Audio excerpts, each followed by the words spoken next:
سب سے افضل درود جس درود کو قرار دیا گیا وہ درود ابراہیمی ہے. اللہم صلی علی محمد وعلی آل محمد کما صلیت علی ابراہیم وعلی آل ابراہیم انکا حمید مجید. اللہم صلی علی، اے اللہ تو درود بھیج. ہمارے پاس وہ کیفیت ہی نہیں ہے، وہ طاقت ہی نہیں ہے، وہ ہمارے پاس وہ حیثیت ہی نہیں ہے کہ اتنی بڑی ہستی پر ہم درود بھیج سکیں. ہمارے درود کی کیا مجال ہے کہ جو نبی کریم صلی اللہ علیہ وآلہ وسلم پر ہم درود بھیجیں. اللہم صلی علی محمد، اے اللہ تو درود بھیج.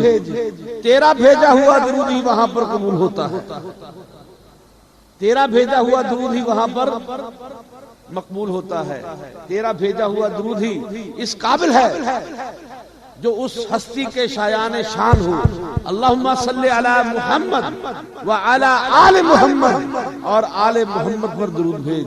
کما صلیت، جیسے کہ تم نے درود بھیجا ہے. کما صلیت علی ابراہیم، حضرت ابراہیم علیہ السلام پر. وعلی آل ابراہیم، اور جیسے کہ تم نے درود بھیجا ہے آل ابراہیم پر. میرے عزیز، یہ درود پاک جو ہے یہ کیوں فضیلت والا درود ہے؟ کیوں فضیلت والا درود ہے؟ درود اور بھی ہے. اللہم درود ہزارہ ہے، درود تاج ہے، اور بھی بہت سارے درود شریف ہیں. حضرت علی کرم اللہ وجہ کریم سے بہت سارے درود منقول ہیں، لیکن افضل درود جو ہے وہ درود ابراہیمی کو قرار دیا. تو جب کہا کہ مجھ پہ درود بھیجو تو صحابہ کرام نے پوچھا یا رسول اللہ ہمیں ذرا خبر دیجئے کیف نصلی. ہم یہ تو جانتے ہیں کہ آپ پر سلام کیسے بھیجنا ہے، لیکن ہم یہ نہیں جانتے کہ آپ پر درود کیسے بھیجنا ہے.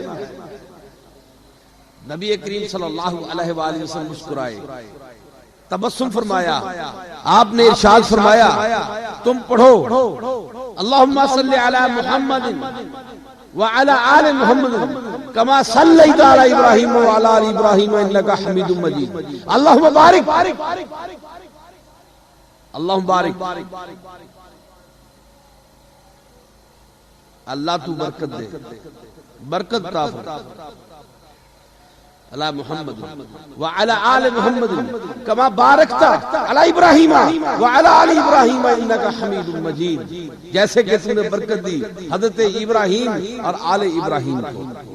یہ درود ابراہیمی پہ بات کرنے کا مقصد، آج ہے یوم اضحیٰ، قربانی کا دن ہے، لیکن درود ابراہیمی پر بات کرنی میں نے اس لیے ضروری سمجھی کہ آج جس کا ذکر ہے، آج جس کا ذکر ہے اور جس کی سنت کی اتباع کرنے کے لیے ہم جا رہے ہیں وہ حضرت ابراہیم خلیل اللہ ہے.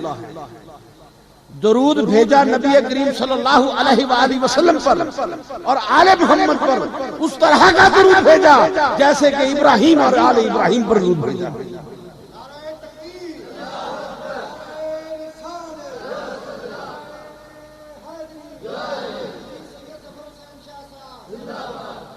یہ کوئی عام درود نہیں،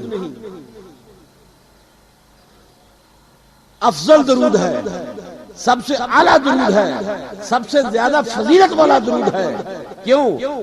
اس لیے کہ نبی کریم صلی اللہ علیہ وآلہ وسلم پر اس طرح کا درود بھیجنے کا اللہ سے ہم دعا کر رہے ہیں. یا رب العالمین ہمارے آقا نامدار محمد مصطفیٰ احمد مجتبی شب اسرا کے دولہ شاہ ہر دوسرا صلی اللہ علیہ وآلہ وسلم پر اس طرح کا درود بھیج جیسا کہ درود تو نے ابراہیم اور آل ابراہیم پر بھیجا ہے. اس طرح کی برکت عطا فرما جیسے کہ تو نے ابراہیم اور آل ابراہیم کو برکت عطا فرمائی تھی. آج کا دن یادگار دن ہے، عظیم باپ کا دن ہے، عظیم بیٹے کا دن ہے. باپ اور بیٹے کا دن تو ہے، لیکن اس سے بڑھ کر ایک عظیم ماں کا دن ہے۔ لوگ آج کے دن کو باپ اور بیٹے کے دن کے نسبت سے یاد رکھتے ہیں۔ قرآن نے بھی اللہ کریم نے اسے باپ اور بیٹے کے دن کی نسبت سے بیان فرمایا ہے۔ فلما اسلما، دونوں نے تسلیم کر لیا، سرے تسلیم خم کر دیا، دونوں نے سرے تسلیم خم کر دیا۔ لیکن حضرت بی بی ہاجرہ سلام اللہ علیہا کی بات جو ہے، دیکھیں نا، شیطان آیا۔ حضرت ابراہیم علیہ السلام فرماتے ہیں کہ میں بیٹے کو اپنے دوست کے پاس لے کے جا رہا ہوں۔ کہا کہ اچھا لے جاؤ۔ حضرت ہاجرہ علیہ السلام سے کہہ کر تشریف لے آئے۔ جب باہر نکلے تو شیطان صاحب بھی پہنچ گئے۔ شیطان کا کام ہوتا ہے شیطانی کرنا۔ شیطانی کرنے کے لیے شیطان حضرت بی بی ہاجرہ سلام اللہ علیہا کے پاس گیا اور کہنے لگا تمہیں یہ پتا ہے کہ ابراہیم جو ہے وہ تمہارے بیٹے کو کہاں لے گیا ہے؟ تمہیں یہ پتا ہے؟ آپ فرماتی ہیں ہاں مجھے بتا کر گئے ہیں، وہ اپنے ایک دوست کے پاس لے کر گئے ہیں۔ بات غلط نہیں ہے، حضرت ابراہیم خلیل اللہ نے جھوٹ نہیں بولا۔ حضرت ابراہیم خلیل اللہ ہیں، آپ اس وقت سے خلیل ہیں جب آپ کو نار نمرود میں ڈالا گیا تھا، نمرود کی آگ میں ڈالا گیا تھا، اللہ کریم نے آپ کو اس وقت اپنا خلیل بنا لیا۔ خلیل کہتے ہیں دوست کو، تو دوست کا دوست جو ہوتا ہے وہ کیا ہوتا ہے، اسے کیا کہتے ہیں؟ تو حضرت ابراہیم خلیل اللہ کیا کہہ رہے ہیں کہ میں اپنے ایک دوست کے پاس لے کر جا رہا ہوں۔ مراد کیا تھی کہ اللہ کے پاس لے کر جا رہا ہوں۔ حضرت ابراہیم خلیل اللہ حضرت اسماعیل کو لے کر باہر چلے۔ شیطان نے آ کر کہا تمہیں پتا ہے ہاجرہ یہ تمہارے بیٹے کو کہاں لے گئے؟ کہا اپنے دوست سے ملوانے کے لیے لے گئے ہیں۔ تو حضرت ہاجرہ سلام اللہ سے حضرت ہاجرہ سلام اللہ علیہا سے شیطان کہتا ہے نہیں تجھے غلط بتا کر گئے ہیں، معاذ اللہ تجھے غلط بتا کر گئے ہیں، وہ تو اسے ذبح کرنے کے لیے لے گیا ہے۔ حضرت ہاجرہ سلام اللہ علیہا کا دل جو ہے ذرا بے چین ہوا، بے قرار ہوا، پوچھا کس لیے لے گئے ہیں، کس کی رضا سے لے گئے ہیں؟ تو شیطان کی زبان سے حق بات نکل گئی۔ کبھی کبھی شیطان بھی حق بات کہہ دیتا ہے۔ وہ حضرت ابو ہریرہ والی حدیث یاد ہے نا، مال غنیمت آیا تو نبی کریم صلی اللہ علیہ وآلہ وسلم نے ابو ہریرہ کی ڈیوٹی لگا دی کہ اس مال غنیمت پر تم نے پہرا دینا ہے۔ رات کا وقت ہوا، حضرت ابو ہریرہ پہرے پر کھڑے ہیں، ایک بوڑھا شخص آیا، اس نے سامان اکٹھا کرنا شروع کر دیا۔ حضرت ابو ہریرہ بڑے جذبوز ہوئے، حیران ہو کر دیکھتے ہیں کہ میں پہرے پر موجود ہوں، کھڑا ہوں، اور میری موجودگی کے باوجود یہ سامان کو خرد برد کر رہا ہے۔ سامان اکٹھا کیا، گٹھڑی بنائی، کاندھے پر رکھی، چلنے لگا۔ حضرت ابو ہریرہ نے پیچھے سے پکڑ لیا، کاندھے سے گٹھڑی نیچے رکھوا لی، بڑی منتیں کرنی شروع کر دی اس نے۔ حضرت ابو ہریرہ فرماتے ہیں تجھے کل دربار رسالت میں پیش کرنا ہے، کل تیرا ہاتھ نہیں، تو چور ہے۔ کہتا نہیں مجھے معاف کر دو، مجھے معاف کر دو۔ بڑی منتیں کی، بڑی سماجتیں کی، تو حضرت ابو ہریرہ کا دل پسیج گیا، تو آپ نے اس کو چھوڑ دیا۔ صبح دربار رسالت میں تشریف لائے تو نبی کریم صلی اللہ علیہ وآلہ وسلم پوچھا ابو ہریرہ رات کیا معاملہ ہوا؟ رات کیا معاملہ ہوا تھا؟ تو حضرت ابو ہریرہ رضی اللہ تعالیٰ عنہ فرماتے ہیں یا رسول اللہ ہاں ایک بوڑھا آیا تھا، چوری کی نیت سے آیا تھا، میں نے موقع پر پکڑ لیا لیکن اس نے منت سماجت کی، میں نے چھوڑ دیا۔ آپ نے فرمایا آج رات کو پھر آئے گا، آج رات پھر آئے گا۔ رات حضرت ابو ہریرہ نے بڑی جاگ کے گزاری تو رات کو وہ پھر آیا، پھر سامان باندھا، حضرت ابو ہریرہ نے پھر پکڑ لیا، پھر منتیں سماجتیں کی، بڑی منتیں کی۔ حضرت ابو ہریرہ کہتے ہیں اچھا تو نے میرا دل پسیج دیا ہے، مجھے تجھ پر رحم آ گیا، چھوڑ دیا۔ صبح دربار رسالت میں آئے، سرکار متبسم افروز ہوئے، آپ نے مسکرا کے پوچھا ابو ہریرہ رات والے چور کے ساتھ کیا معاملہ ہوا؟ یا رسول اللہ اس نے بڑی منتیں کی تھی، بڑی سماجتیں کی، میں نے اس کو چھوڑ دیا۔ کہا کہ اچھا آج رات پھر آئے گا۔ حضرت ابو ہریرہ کہتے ہیں آج رات نہیں چھوڑنے لگا، میں آج رات آئے سے آج نہیں چھوڑنے لگا۔ جب رات ہوئی تو پھر آ گیا۔ حضرت ابو ہریرہ نے پکڑ لیا، مشکل کس لی، کہا کہ نہیں دربار رسالت میں پیش کرنا ہے۔ اس نے کہا ابو ہریرہ مجھے جہاں لے جانا چاہتا ہے وہاں لے جا، دربار رسالت میں لے کے نہ جانا۔ تو اس نے کہا نہیں میں نے تجھے دربار رسالت میں لے کر جانا ہے۔ تو کہنے لگا اگر تم مجھے چھوڑ دے تو میں تجھے ایک نسخہ کیمیا دیتا ہوں کہ شیطان کبھی تجھ تک نہیں پہنچ پائے گا، شیطان تجھ پر کبھی اپنا بس نہیں چلا سکے گا، میں تجھے ایک ایسا نسخہ کیمیا دے دیتا ہوں۔ حضرت ابو ہریرہ رضی اللہ تعالیٰ عنہ فرماتے ہیں نسخہ کیمیا ہاتھ میں آتا ہے، چھوڑ دینے میں کیا حرج ہے؟ چنانچہ حضرت ابو ہریرہ فرماتے ہیں بتا کیا بات ہے؟ کہتا ہے کہ سن رات کو آیت الکرسی پڑھ کے سویا کر۔ آیت الکرسی ایک ایسی چیز ہے قرآن میں کہ جسے بندہ پڑھ لے تو شیطان اس کے قریب نہیں پھٹکتا۔ یہ میں نے تجھے نسخہ کیمیا دے دیا ہے، اس کو استعمال کر۔ تو چنانچہ رات ختم ہوئی، صبح حضرت ابو ہریرہ دربار رسالت میں پیش ہوئے تو سرکار مسکرا کر پوچھتے ہیں ابو ہریرہ رات وہ آیا تھا، کیا معاملہ ہوا رات؟ یا رسول اللہ وہ آیا تھا، آ کر اس نے چوری کی نیت کی، میں نے اس کو پکڑ لیا اور پکڑ کے میں نے اس کی مشکیں کس لی، لیکن اس نے مجھے ایک نسخہ کیمیا دے دیا ہے کہ شیطان تمہارے قریب نہیں آئے گا، یہ نسخہ کیمیا لے لو۔ فرمانے لگے کیا دیا؟ یا رسول اللہ کہنے لگا آیت الکرسی پڑھا کرو۔ نبی کریم صلی اللہ علیہ وآلہ وسلم مسکرائے، متبسم افروز ہوئے، آپ فرماتے ہیں ہے تو خبیث، ہے تو خبیث لیکن بات حق کی کر کے گیا ہے۔ تو حضرت ابو ہریرہ پوچھتے ہیں یا رسول اللہ وہ کون تھا، وہ بابا کون تھا، آپ بتائیے مجھے۔ تو نبی کریم صلی اللہ علیہ وآلہ وسلم نے ارشاد فرمایا وہ جو بابا کی شکل میں تھا، بوڑھے آدمی کی شکل میں تھا، وہ کوئی اور نہیں تھا ابلیس خبیث، ابلیس تھا، شیطان تھا۔ شیطان کبھی کبھی کوئی بات اچھی بھی کر جاتا ہے۔ تو چنانچہ حضرت ابو ہریرہ کو نسخہ کیمیا دے دیا کہ آیت الکرسی پڑھا کرو۔ یہ نسخہ کیمیا جو ابو ہریرہ کے پاس تھا، ابو ہریرہ رضی اللہ تعالیٰ عنہ نے اسے امت میں پھیلا دیا۔ یہی بات میں نے آج آپ تک پیش کر دی ہے۔ آیت الکرسی کو اپنی زندگی کا حصہ بنا کر رکھیے۔ اور پھر حضرت بی بی ہاجرہ سلام اللہ علیہا کے پاس آیا اور کہا کہ تمہارے بیٹے کو ابراہیم کہاں لے گئے پتہ ہے؟ حضرت بی بی ہاجرہ سلام اللہ علیہا فرماتی ہیں مجھے نہیں پتا، اپنے ایک دوست کے ملانے لے کے گئے ہیں۔ کہتا ہے نہیں دوست کو ملانے لے کر نہیں گئے بلکہ انہیں ذبح کرنے کی نیت سے لے گئے ہیں۔ تو حضرت بی بی ہاجرہ سلام اللہ علیہا پوچھتی ہیں اپنی مرضی سے یا کسی اور کی مرضی سے؟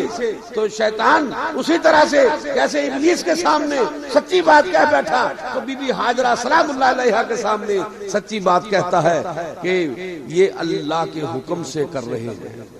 ابراہیم یہ بات اپنی مرضی سے نہیں بلکہ اللہ کے حکم سے کر رہے ہیں۔ چنانچہ حضرت بی بی ہاجرہ سلام اللہ علیہا عظیم ماں، عظیم بیٹے کی ماں عظیم ہے۔ میرے قبلہ عالم حضرت شیخ الاسلام پیر طریقت علامہ پیر سید دلشاد حسین شاہ گیلانی چشتی صابری تاجوی سرکار رحمۃ اللہ علیہ فرمایا کرتے تھے مائیں عظیم ہو تو بیٹے عظیم ہوا کرتے ہیں، جن کی مائیں عظیم ہوتی ہیں ان کے بیٹے عظیم ہوتے ہیں۔ پھر آپ حضرت قبلہ عالم پیر محمد سے انشاءاللہ رحمہ کا واقعہ سناتے تھے. باہر کے انشاءاللہ کبھی وقت ملا تو اس بات کو بھی ڈسکس کریں گے. تو حضرت بی بی ہاجرہ سلام اللہ علیہ فرماتی ہیں اگر یہ اللہ کی رضا ہے کہ میرے بیٹے کو ابراہیم زمین پر پچھاڑ کے چھری کے ساتھ ذبح کر دے تو میں نے اس کی رضا کے سامنے اپنا سر جھکا دیا. حضرت ابراہیم خلیل اللہ حضرت بی بی ہاجرہ سلام اللہ علیہ کو لے کر چھوٹے سے بچے کو لے کر مکہ شریف میں پہنچتے ہیں. اس وادی غیر ذی زرع میں پہنچتے ہیں جہاں پر کوئی فصل نہیں ہے, کوئی درخت نہیں ہے, جھاڑیاں ہیں یا پہاڑیاں ہیں, یا جھاڑیاں ہیں یا پہاڑیاں ہیں, دور دور تک کوئی انسان نہیں ہے, پانی کا نام و نشان نہیں ہے. وہاں پر جا کر حضرت ابراہیم خلیل اللہ کی سواری کھڑی ہو جاتی ہے. یہ سواری اپنی مرضی سے کھڑی نہیں ہوئی, حضرت جبرائیل علیہ السلام اس سواری کو لے کر آئے, کہا ابراہیم اس سواری پر سوار ہو جاؤ. حضرت ابراہیم علیہ السلام سواری پر سوار ہو گئے. بی بی ہاجرہ سلام اللہ علیہ کو آپ نے پیچھے بٹھایا, چھوٹا بچہ ساتھ ہے. سواری کی مہار یا سواری کی لگام جو تھی وہ حضرت جبرائیل علیہ السلام نے اپنے ہاتھ میں پکڑی اور گھر سے نکل کر لا کے ویران میں کھڑا کر دیا, ویرانے میں کھڑا کر دیا. کون سا ویرانہ؟ جو ام القریٰ ہے, تمام قریوں کی, تمام شہروں کی جو ماں ہے, اس ماں شہروں کی ماں کے درمیان لا کے کھڑا کر دیا. اس چوراہے میں کھڑا کر دیا جسے آج ہم مکہ کہتے ہیں, جس کا نام ام القریٰ ہے, جس کا نام کبھی مکہ تھا. اس جگہ میں لا کے کھڑا کر دیا. نہ کوئی پانی ہے, نہ کوئی چشمہ ہے, نہ کوئی درخت ہے, نہ کوئی چھایا ہے, نہ کوئی چھاؤں ہے, ہر طرف دکو دک صحرا ہے. حضرت ابراہیم خلیل اللہ علیہ السلام وہاں پر حضرت بی بی ہاجرہ سلام اللہ علیہ کو اتارتے ہیں, وہاں ان کے لیے خیمہ نصب کرتے ہیں اور وہاں بٹھا کر واپس سواری پر سوار ہوتے ہیں. تو حضرت بی بی ہاجرہ سلام اللہ علیہ نے صرف ایک بات پوچھی, یہ نہیں کہا ہمیں یہاں کیوں چھوڑ گئے ہو, ہم کیوں یہاں پر رہے, ہم بی بی سارا کے ساتھ رہیں گے, آپ کی دوسری زوجہ محترمہ کے ساتھ. بی بی سارا کے اولاد نہیں ہے اور میرے ہاں جو ہے وہ بیٹا ہے, میرا مقام جو ہے وہ ان سے اونچا ہے کیونکہ میں بچے والی ہوں. آپ نے صرف ایک بات پوچھی, اس عظیم عورت نے, عظیم ماں نے صرف ایک بات پوچھی, ہمیں یہاں کس کے سہارے چھوڑ کے جا رہے ہیں, کس کی مرضی سے یہاں چھوڑ کے جا رہے ہیں. تو حضرت ابراہیم خلیل اللہ علیہ السلام نے ایک بات کہی, میں آپ کو اللہ کی مرضی سے یہاں پر اللہ کے حوالے کر کے جا رہا ہوں. صابرہ شاکرہ اس خاتون نے, حضرت بی بی ہاجرہ سلام اللہ علیہ نے اپنا سر تسلیم اس وقت اللہ کی رضا کے سامنے خم کر دیا.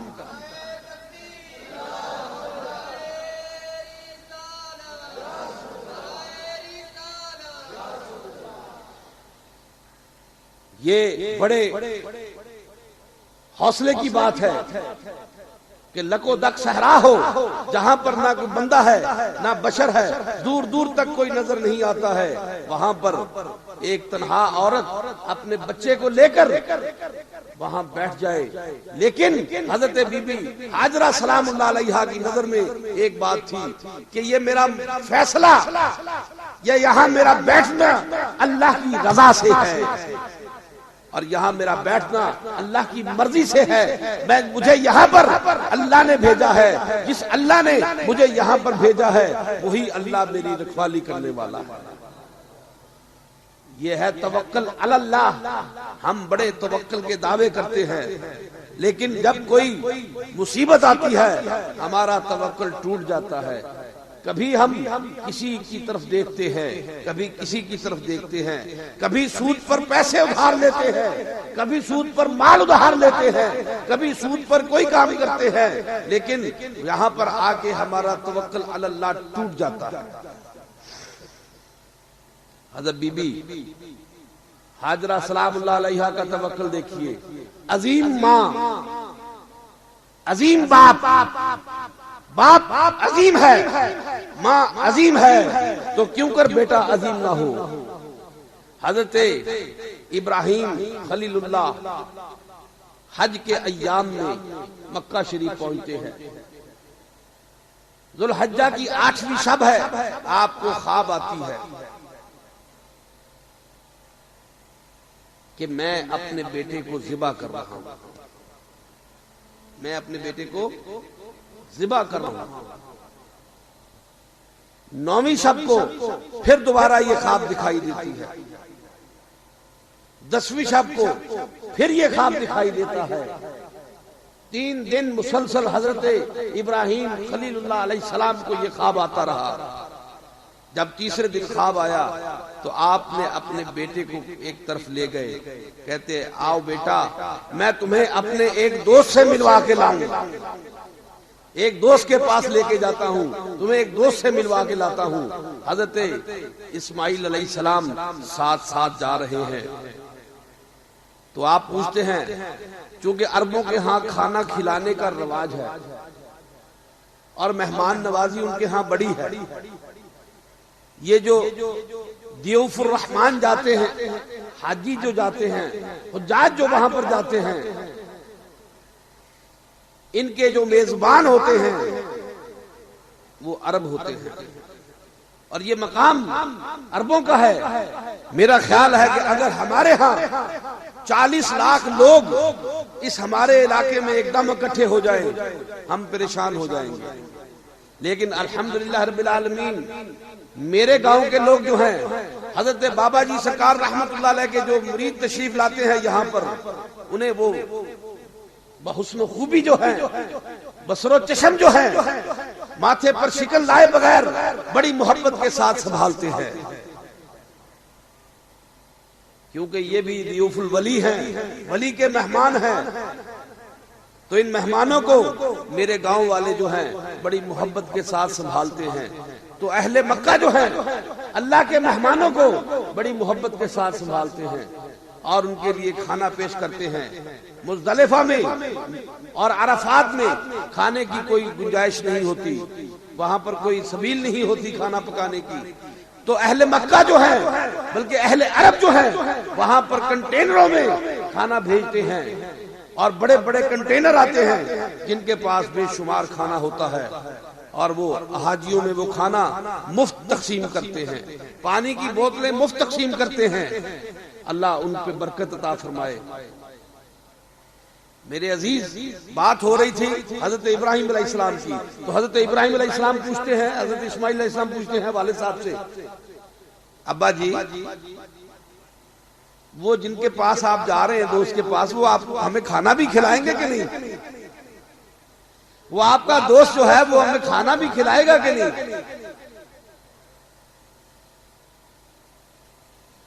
تو حضرت ابراہیم علیہ السلام فرماتے ہیں ہاں وہ ہمیں کھانا کھلائے گا۔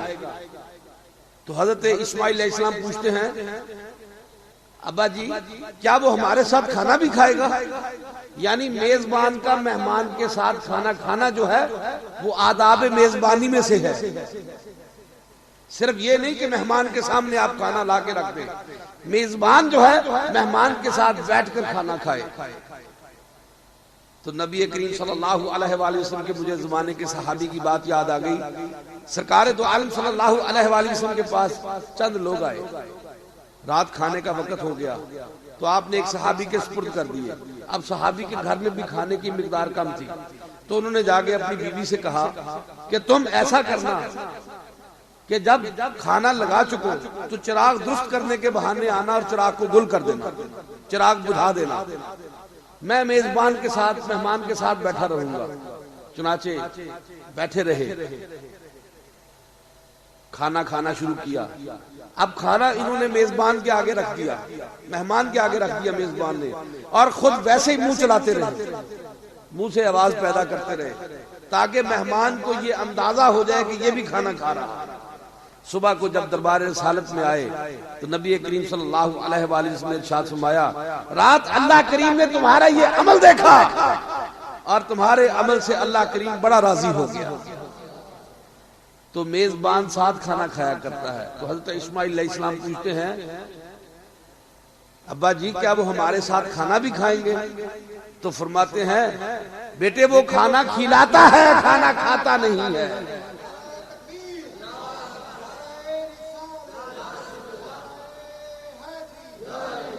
تو حضرت ابراہیم علیہ السلام آگے لے جا کر حضرت اسماعیل علیہ السلام سے پوچھتے ہیں, آپ کو بتاتے ہیں یا بنیا انی آرا فی المنام انی اذبحک فانظر ماذا ترى, میں نے خواب دیکھا ہے کہ میں تجھے ذبح کرتا ہوں, اب تیری کیا خواہش ہے, تیری کیا مرضی ہے. تو حضرت اسماعیل علیہ السلام اپنا سر تسلیم خم کرتے ہوئے فرماتے ہیں یا ابت افعل ما تؤمر, اے میرے ابا جی آپ وہی کیجئے جس چیز کا آپ کو حکم دیا گیا ہے. ستجدنی انشاءاللہ من الصابرین, بے شک آپ مجھے صبر کرنے والوں میں سے پائیں گے. ستجدنی انشاءاللہ من الصابرین, آپ مجھے صبر کرنے والوں میں سے پائیں گے. تو یہ صابرین کی جو فہرست ہے حضرت ابراہیم علیہ السلام خوش ہو گئے. فرماتے ہیں اور اللہ کریم ایسا بیٹا ایسا سعادت مند فرزند جو ہے وہ ہر کسی کو عطا فرمائے. حضرت ابراہیم علیہ السلام خواب دیکھتے ہیں. نبیوں کے خواب جو ہیں وہ کبھی جھوٹے نہیں ہوتے ہیں, بلکہ صالحین کے خواب جو ہیں وہ بھی جھوٹے نہیں ہوا کرتے ہیں.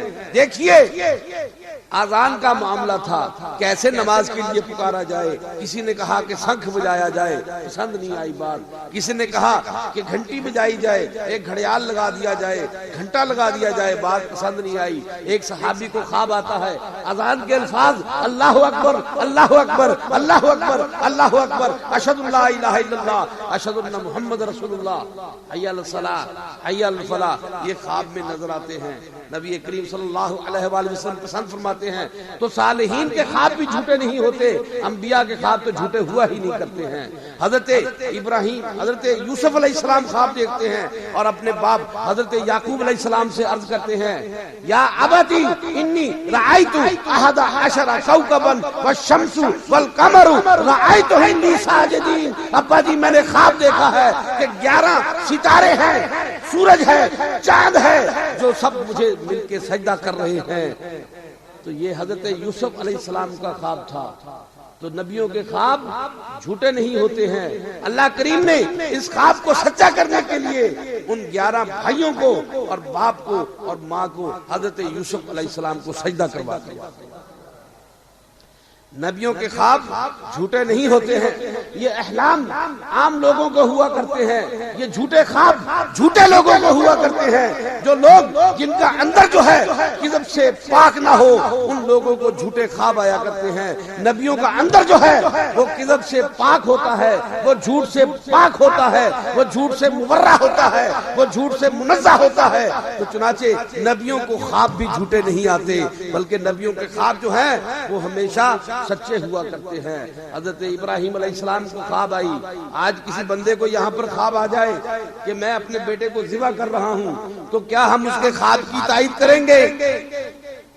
مجھ سے آ کر کوئی پوچھے گا, میں تو اس کی تائید نہیں کروں گا, کیونکہ یہ دیکھنا پڑے گا کہ خواب دیکھنے والا کون ہے.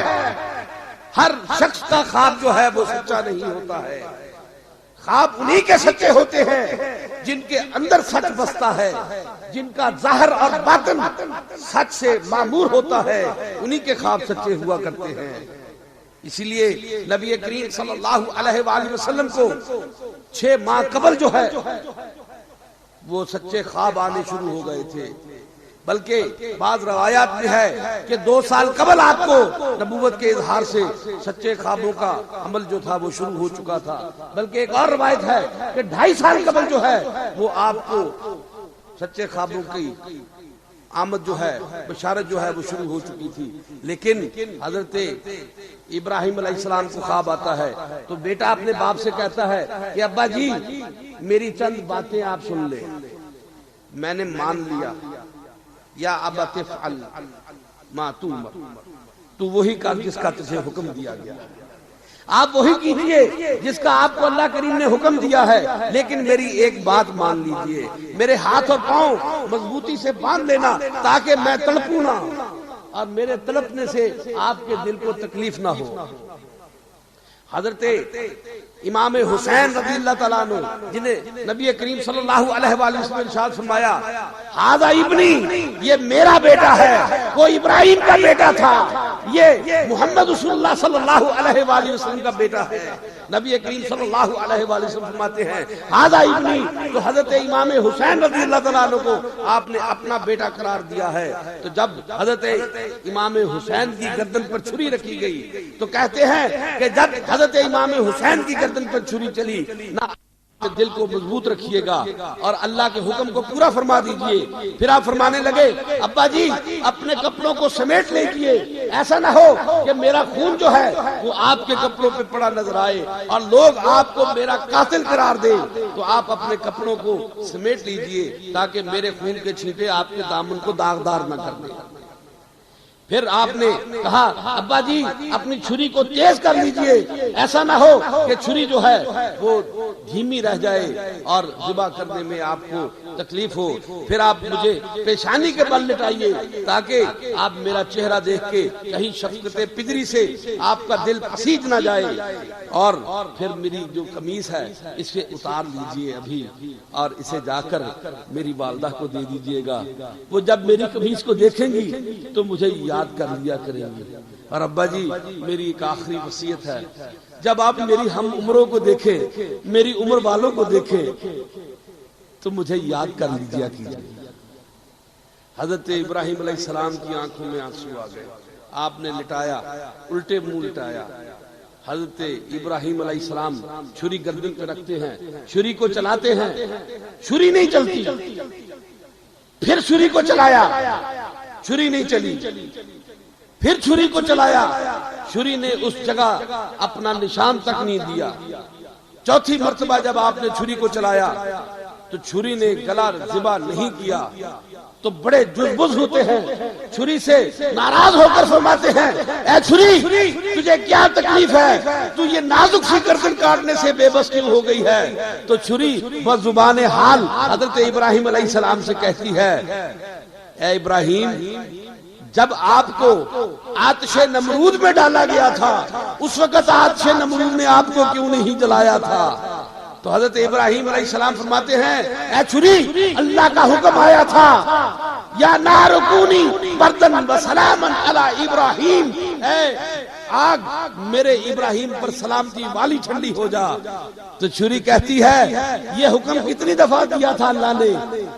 تو حضرت ابراہیم علیہ السلام فرماتے ہیں کہ اللہ کریم نے آگ کو یہ حکم ایک مرتبہ دیا، اور اللہ کے اس ایک مرتبہ حکم دینے سے آگ جو ہے وہ مجھ پر گلو گلزار ہو گئی۔ چھری کہتی ہے یا ابراہیم آپ کی دفعہ اللہ کریم نے ایک دفعہ حکم دیا تھا، مجھے 70 مرتبہ اللہ نے حکم دیا ہے اے چھری اسماعیل کی گردن پہ نہیں چلنا ہے، اسماعیل کی گردن پہ نہیں چلنا ہے، یہ کوئی عام گردن نہیں ہے، یہ میرے محمد مصطفیٰ صلی اللہ علیہ وآلہ وسلم کے جد اعلیٰ کی گردن ہے۔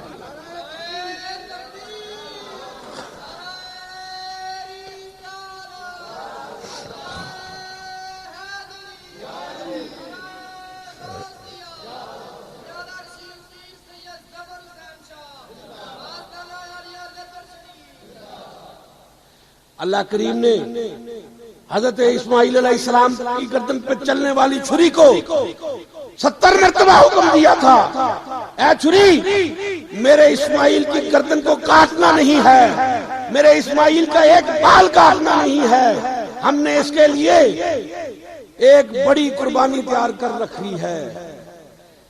فَدَيْنَاهُ بِذِبْحٍ عَظِيمٍ، ہم نے اس کا فدیہ جو ہے وہ ایک بڑی قربانی کی صورت میں رکھا ہوا ہے۔ تو حضرت ابراہیم علیہ السلام چھری کو چلا رہے ہیں، تو اللہ کریم حضرت جبرائیل علیہ سے فرماتے ہیں جبرائیل بھاگ کر جنت میں جا، وہ جو مینڈا وہاں پر 40,000 سال سے چل رہا ہے جنت میں، اس مینڈے کو اٹھا اور لے جا کے اسماعیل کی جگہ پر لٹا دے۔ چنانچہ اسماعیل کی جگہ پر لٹا دیا۔ حضرت جبرائیل علیہ السلام جنت میں جاتے ہیں، مینڈے کو پکڑتے ہیں تو ان کی زبان سے یہ بات نکلتی ہے اللہ اکبر اللہ اکبر، اور وہ مینڈے کو لے کر اللہ کی تکبیر بیان کرتے ہوئے اللہ اکبر کہتے ہوئے تشریف لاتے ہیں اور وہاں پر لا کر مینڈا کھڑا کر دیتے ہیں۔ حضرت ابراہیم خلیل اللہ نے جب جبرائیل کی زبان سے تکبیر کے الفاظ سنے اللہ اکبر تو حضرت ابراہیم خلیل اللہ اس اللہ اکبر کی جواب میں کہتے ہیں لا الہ الا اللہ واللہ اکبر، لا الہ الا اللہ واللہ اکبر۔ تو جب یہ بات کہنے کے بعد حضرت اسماعیل علیہ السلام آنکھ کھول کے دیکھتے ہیں تو وہاں پر مینڈے کی جگہ اپنی جگہ مینڈے کو ذبح ہوا دیکھتے ہیں۔ تو اظہار تشکر کے طور پہ، شکر گزاری کے طور پہ حضرت اسماعیل علیہ السلام کی زبان سے یہ کلمات نکلتے ہیں اللہ اکبر وللہ الحمد۔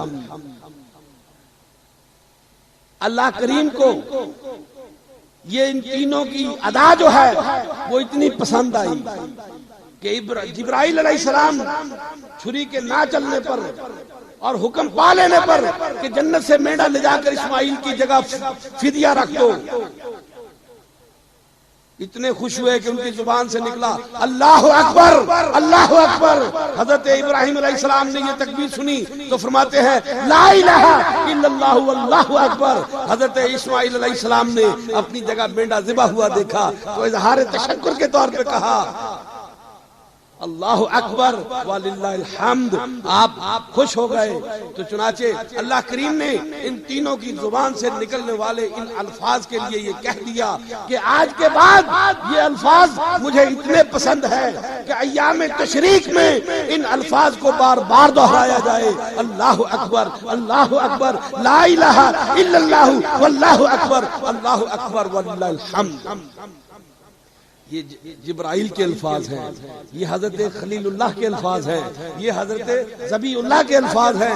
ان لفظوں کو جتنا بھی پڑھا جائے چنانچہ کہا جاتا ہے اللہ اکبر لا الہ الا اللہ اکبر وللہ الحمد۔ اسی لیے جب ہم پڑھتے ہیں تو کہتے ہیں اللہ اکبر یہ جبرائیل کے الفاظ ہیں۔ پھر اس کے بعد تھوڑا سا رکیں، لا الہ الا اللہ واللہ اکبر یہ حضرت ابراہیم خلیل اللہ کے الفاظ ہیں۔ پھر اس کے بعد حضرت اسماعیل ذبیح اللہ کا اظہار تشکر پیش کرتے ہیں اللہ اکبر وللہ الحمد۔ میرے عزیزوں، میرے دوستوں، میرے بھائیوں، وقت زیادہ ہو گیا ہے، مجھے وقت بڑا مختصر سا وقت دیا گیا تھا، لیکن در حقیقت یہ تکبیر تشریق کا میں نے آپ کو بتانا تھا کہ تکبیر تشریق کی بنیاد کیا ہے۔ تکبیر تشریق کی بنیاد حضرت ابراہیم حضرت جبرائیل علیہ السلام ہیں، حضرت ابراہیم خلیل اللہ علیہ السلام ہیں، حضرت اسماعیل ذبیح